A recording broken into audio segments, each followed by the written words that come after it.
नमस्कार दोस्तों, मैं आपका दोस्त मंगल राम चौधरी एक बार फिर से उड़ान क्लासेस के यूट्यूब चैनल पर हाजिर हूं। मैं आपके सामने लेकर, आशा है हमने जो रिट की और सेकंड ग्रेड की जो मुहिम छेड़ी है उसमें आपको मज़ा आया होगा।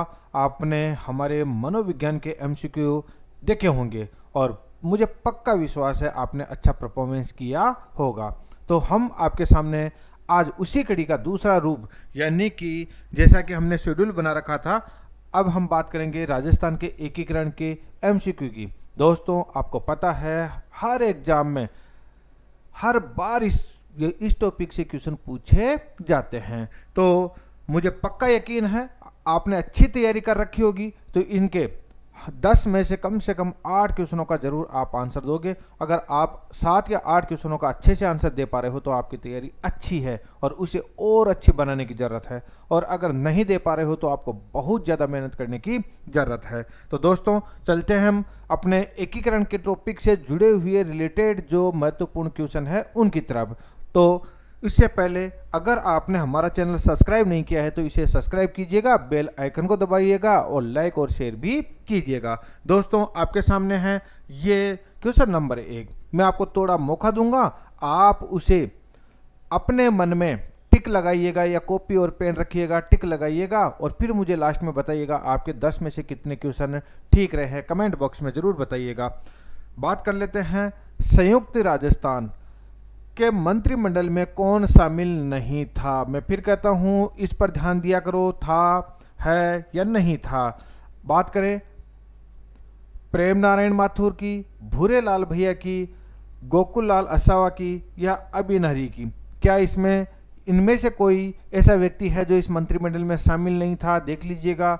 दूसरे की बात करें, भूरे लाल भैया, प्रेम नारायण माथुर, गोपाल लाल यादव, मोहन लाल सुकाड़िया। क्या इस ग्रुप में ऐसा कोई है जो शामिल नहीं था?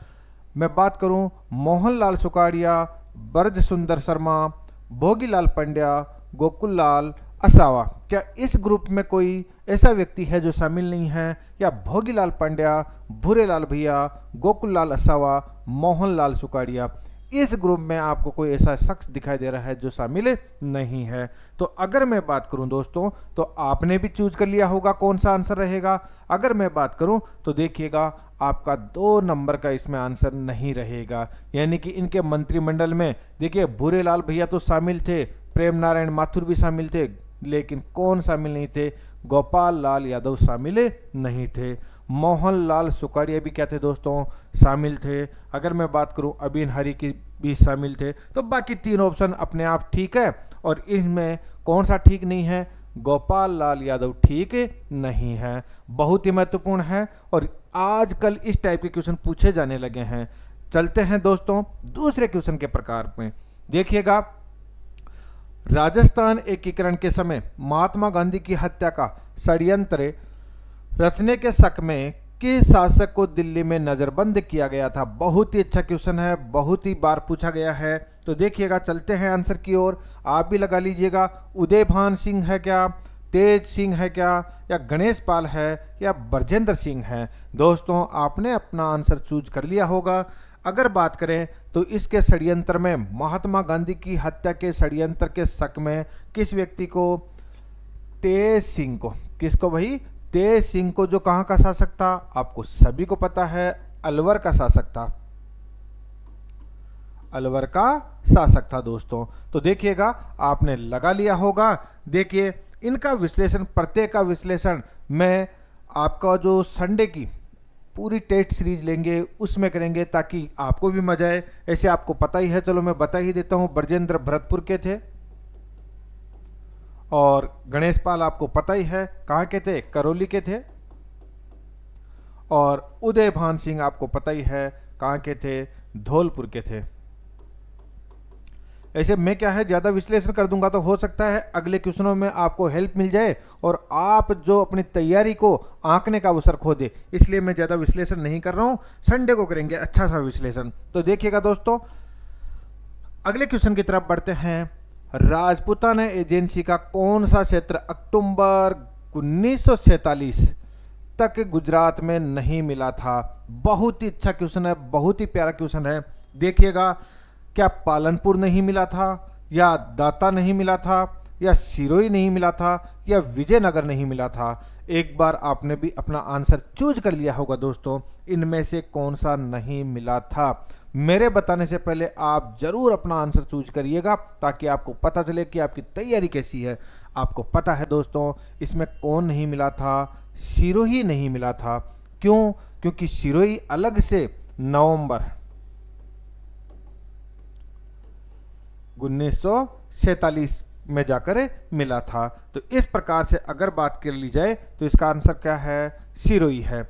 अब देख लेते हैं दोस्तों आगे, सही सुमेलित नहीं है। फिर कह रहा हूं नहीं पर ध्यान देना, कौन सा व्यक्ति सुमेलित नहीं है। अगर मैं बात करूं तो क्या मास्टर भोलेनाथ अलवर से संबंधित नहीं है, क्या गोपाल लाल यादव भरतपुर से संबंधित नहीं है, या प्रेम नारायण माथुर उदयपुर से संबंधित नहीं है, या भूरेलाल भैया कोटा से संबंधित नहीं है। आशा है आपने अपना आंसर चूज कर लिया होगा, क्योंकि आपको पता है ये वही व्यक्ति है जो, इन दो व्यक्तियों की बात करें तो ये मत्स्य संघ में क्या थे दोस्तों, मंत्रिमंडल में शामिल थे। जबकि इन दो व्यक्तियों की बात करें तो आपको पता है ये संयुक्त राजस्थान उसके मंत्रिमंडल में क्या थे, शामिल थे। लेकिन क्वेश्चन यह है कि इनका इन जिलों से कौन से संबंधित नहीं है। तो देखिए आपको पता है दोस्तों, भोलेनाथ का संबंध अलवर से है, गोपाल लाल जी का संबंध भरतपुर से है, प्रेम नारायण जी का संबंध उदयपुर से है, लेकिन भूरेलाल भैया का संबंध कोटा से ना होकर आपको पता है दोस्तों कहां से है, उदयपुर से है। ओके, आगे बढ़ते हैं दोस्तों। देखिएगा अगर मैं बात करूं तो राजस्थान एकीकरण के चरण व उनकी तिथियां संबंधित असंगत है। यहां पर असंगत चूज करना है, कौन सा असंगत है। यहां पर बात की जा रही है एकीकरण का चरण क्या है और उसकी तिथि क्या है। तो देखिएगा, क्या पंचम चरण 15 मई 1949 को हुआ, या प्रथम चरण क्या 17 मार्च 1948 को हुआ, क्या तीसरा चरण 15 मई 1948 को हुआ, सातवां चरण 1 नवंबर 1956 को हुआ। आपने दोस्तों असंगत चुन लिया होगा और इसका आपको सभी को पता है असंगत क्या है भैया। लो भैया, आपका असंगत तीसरा चरण। क्यों? क्योंकि आपको पता है लालो, ये जो असंगत तीसरा चरण आपको पता है 18 अप्रैल को हुआ था। कब हुआ था? 18 अप्रैल को हुआ था। क्लियर है ना? 1948 18 अप्रैल। देखिएगा तो ये असंगत था। अगर मैं बात करूं अगले क्वेश्चन की दोस्तों, 5 तक आ चुके हैं। 5 तक एक बार आप बता सकते हो कि कितने तय कर लिए हैं, अन्यथा 10 क्वेश्चनों के बाद बताना आपने कितने सही किए हैं। छठे क्वेश्चन की बात करूं दोस्तों, 25 मार्च 1948 को गठित राजस्थान संघ में निम्नलिखित में देशी रियासतों का कौन सा समूह सम्मिलित नहीं था। देखिएगा 25 मार्च 1948 को जो राजस्थान का द्वितीय चरण हुआ, उस चरण में कौन सी रियासतें शामिल नहीं थी। चलते हैं दोस्तों ग्रुप की तरफ। कोटा, बूंदी, झालावाड़ या शाहपुरा, इनमें से कौन सा नहीं था, देखते हैं। उदयपुर, डूंगरपुर, बांसवाड़ा, प्रतापगढ़, इनमें से कौन सा नहीं था, देखते हैं। डूंगरपुर, बांसवाड़ा, प्रतापगढ़, टोंक, इनमें से कौन सा नहीं है, देखते हैं।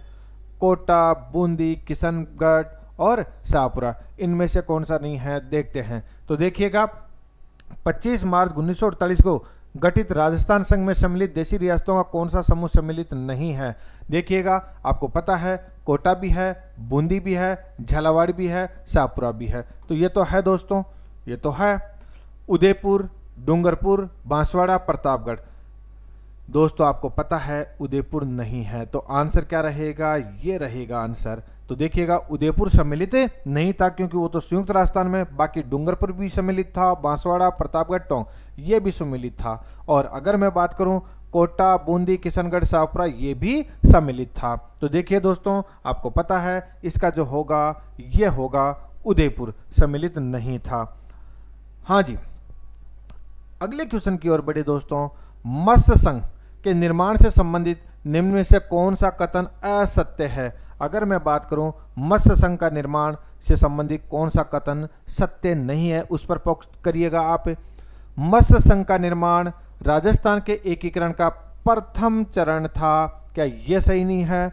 मत्स्य संघ नाम के मुंशी द्वारा दिया गया, क्या यह कथन सही नहीं है? मत्स्य संघ के राज प्रमुख करौली के महाराज थे, क्या यह सही है या सही नहीं है? मत्स्य संघ के प्रधानमंत्री शोभाराम कुमावत थे, क्या ये सही है या नहीं है? चलते हैं दोस्तों आंसर की ओर। मत्स्य संघ का निर्माण राजस्थान के एकीकरण का प्रथम चरण था, बिल्कुल था, आपको सभी को पता है। कब हुआ था? 17 मार्च 1948 को। 18 भी आ जाए तब भी कोई दिक्कत नहीं है, 17 तो आनी है। पहले अधिकांश एग्जामों में 18 आती थी, अब आपको पता है संशोधित हो गई है, तो 17 मार्च तो आती है। मत्स्य संघ के नाम कन्हैयालाल माणिक्यलाल मुंशी साहब ने किया, बिल्कुल किया साहब। इन्होंने इसका नाम, क्योंकि ये महाभारत काल में मत्स्य जनपद के नाम से जाना जाता था और इसी कारण इन्होंने कहा है। और मत्स्य संघ के राज प्रमुख करौली, ओ तेरी, यहाँ पर तो भाई साहब बहुत बड़ी गड़बड़ हो गई है, ये तो लोचा हो गया है। आपको पता है मत्स्य संघ के राज प्रमुख तो भाई साहब किसको? धौलपुर के उदय भान सिंह को। किसको रे भाई? उदय भान सिंह को। तो देखिएगा उदय किधर होता है? सूर्य सबसे पहले धौलपुर में होता है, तो यहां पर आपको पता है उदय भान, यानी कि वह सूर्य जो उदय होता है सबसे पहले कहां पर है? धौलपुर। तो धौलपुर में किया जाता। मत्स्य संघ के प्रधानमंत्री शोभाराम जी कुमावत, बिल्कुल सही कहा साहब, शोभाराम जी कुमावत है। कहाँ के थे? अलवर के थे।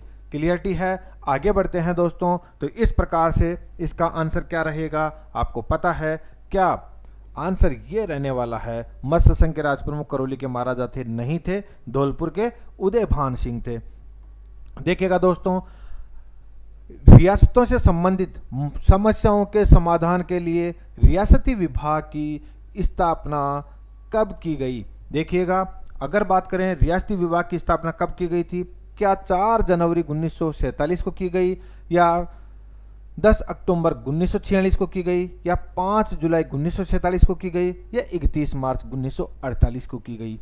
आपको सभी ने चूज कर लिया होगा दोस्तों। आपको पता है रियासती विभाग की स्थापना 5 जुलाई 1947 को की गई, जिसका अध्यक्ष किसको बनाया गया था? अध्यक्ष बनाया गया था, आपको पता है, सरदार वल्लभ भाई पटेल को बनाया गया था। इस प्रकार से आपको पता है। और उन्होंने 562, कहीं पर आपको 565 भी मिल जाएगी, इन रियासतों के एकीकरण की जिम्मेदारी सौंपी गई थी। तो देखिए, एक रियासती विभाग की स्थापना की गई 5 जुलाई 1947 को। आपको आशा है समझ में आ गया होगा, आपको बिल्कुल ये आंसर भी आ रहा होगा। राजस्थान के एकीकरण की प्रक्रिया के समय मत्स्य संघ की वार्षिक आय कितनी थी? आपको देखते हैं, लेकर चलते हैं दोस्तों। 190 लाख रुपए, 324 लाख रुपए, 26 लाख रुपए, या 184 लाख रुपए? अगर मैं बात करूं दोस्तों, तो देखिए यहां पर कितनी थी, सभी ने चूज कर लिया होगा, 184 लाख रुपए, 184 लाख रुपए। तो आप समझिएगा कि इसकी आय ज्यादा नहीं थी, क्योंकि माउंटबेटन योजना के अनुसार कोई भी रियासत स्वतंत्र हो सकती है अगर उसकी वार्षिक आय 1 करोड़ हो। लेकिन आपको तो पता है यहाँ पर 4 रियासतें मिलकर ही 2 करोड़ भी नहीं पहुंच पा रही है, तो निश्चित तौर से इनको मिलाने में कोई ज़्यादा दिक्कतों का सामना नहीं करना पड़ता। तो देखिए यहाँ पर आपने ये आंसर चूज कर लिया होगा। आगे बढ़ते हैं दोस्तों। राजस्थान के एकीकरण के अंतिम चरण के बारे में निम्नलिखित कथनों में से कौन सा कथन सत्य है, ये आगे देखते हैं। ये लास्ट क्वेश्चन आपका। अजमेर मेरवाड़ा क्षेत्र को राजस्थान में सम्मिलित किया गया, सिरोंज का विलय राजस्थान में किया गया, आबू व देलवाड़ा को राजस्थान में सम्मिलित किया गया, मत्स्य संघ को राजस्थान में सम्मिलित किया गया। उत्तर सही विकल्प का चयन कीजिएगा। केवल 1 या 3 है, या केवल 1, 2, 3 है, या केवल आपको पता है 1 या 3 है या आपको पता है उपयुक्त सभी है। तो देखिएगा, अगर हम बात करें अजमेर मेरवाड़ा के क्षेत्र को राजस्थान में सम्मिलित किया गया, बिल्कुल किया गया। सिरोंज का विलय राजस्थान में नहीं किया गया बल्कि एमपी में किया गया। तो ये क्या है, एक तो गड़बड़ है। आबू व देलवाड़ा को राजस्थान में सम्मिलित किया गया, बिल्कुल किया गया। मत्स्य संघ को राजस्थान में सम्मिलित किया गया, बिल्कुल किया गया। मत्स्य संघ को भी राजस्थान में सम्मिलित किया गया। तो देखिए, अगर मैं बात करूं तो आपको पता है इसका जो आंसर होगा 1 3 4। अब 1 3 4 आपको कहीं दिखाई नहीं दे रहा होगा, कोई दिक्कत नहीं है। तो आपको पता है यहाँ पर इसका आंसर टाइपिंग में एरर हो सकता है, 1 3 और 4 होगा। सिरोंज इसका आंसर नहीं होगा दोस्तों। क्लियरिटी है? तो आशा है आपको ये चीज़ समझ में आ गई होगी। अगर दोस्तों आपके जितने भी क्वेश्चन ठीक हुए हैं, आप एक बार कमेंट बॉक्स में ज़रूर बताइएगा, ताकि आपकी तैयारी का हमें भी पता चले और आपको खुद को भी आकलन करने का मौका मिले। अगर आप अच्छी तैयारी कर रहे हो, आपकी तैयारी का आकलन देखते हुए इसका एकीकरण का हम विस्तार से एमसीक्यू ही नहीं बल्कि पढ़ाने के माध्यम से भी आपके पास मैं उपलब्ध होऊंगा। तब तक के लिए मुझे दीजिएगा इजाज़त। धन्यवाद।